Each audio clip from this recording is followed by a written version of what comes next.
Corps. This particular one is painted in Marine Corps paint scheme, but it's not actually one that ever served with the Marine Corps. The history on this particular aircraft is owned by several different private operators flown up and down the west coast, particularly going out to Catalina Island and places like that. And finally in 1960, it was up in Alaska. It landed on a lake up there. I think it was on landing. I'm not even sure about that. Anyway, on the water, at high speed, it encountered either a submerged log or a rock that was right below the surface. Ripped the whole belly of the airplane open, flipped the aircraft onto its back, tore the wings off, tore the engines off, tore the tail off, float swope came off, and the whole thing sank in very deep water. And I haven't been able to determine what happened to that crew. I don't know if they got off of it or not. But anyway, it sat there for 30 years on the bottom of the lake. It was fresh water, fortunately, but very cold water. But 30 years after it crashed, a couple of retired Marines who were scuba divers heard about it.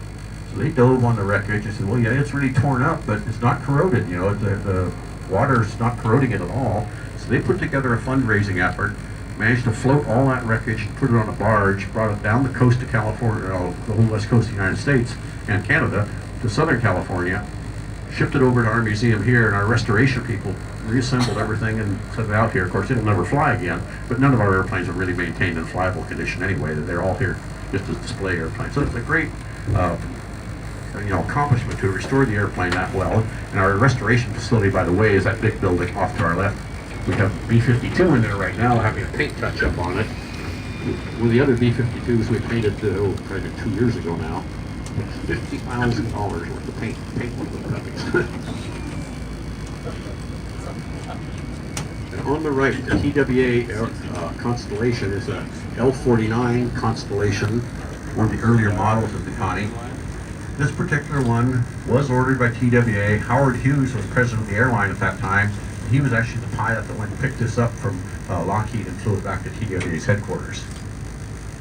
Also, you notice they got the triple tail on all Constellations have triple tails on them. It's not a design thing, really. It was an accommodation for the airlines, and I think Howard Hughes was involved actually convincing them to do this. When you have a multi-engine airplane in a certain size, you have to have a certain amount of square footage of vertical tail just to be able to have directional control, and the rudder also. Well, if they put a big enough tail on this airplane to do that, the airplane would not have fit into the hangars they had back then. So he convinced them to go to 3 tails on it. That still gives you the same amount of vertical surface, but it's not near as high, and therefore they could operate it in and out of the hangars they already had. And once they've done that, all the Constellations stayed in that configuration. And the big gray guy on the left side is an Air Force heavy lift, long range transport. It's a C-141 Starlifter. The aircraft itself has big doors at the very back of the airplane underneath the tail. They open side to side. You could drive a truck and a trailer up inside there. They carried Titan missiles, they carried paratroopers. You name it, that aircraft could carry. It was a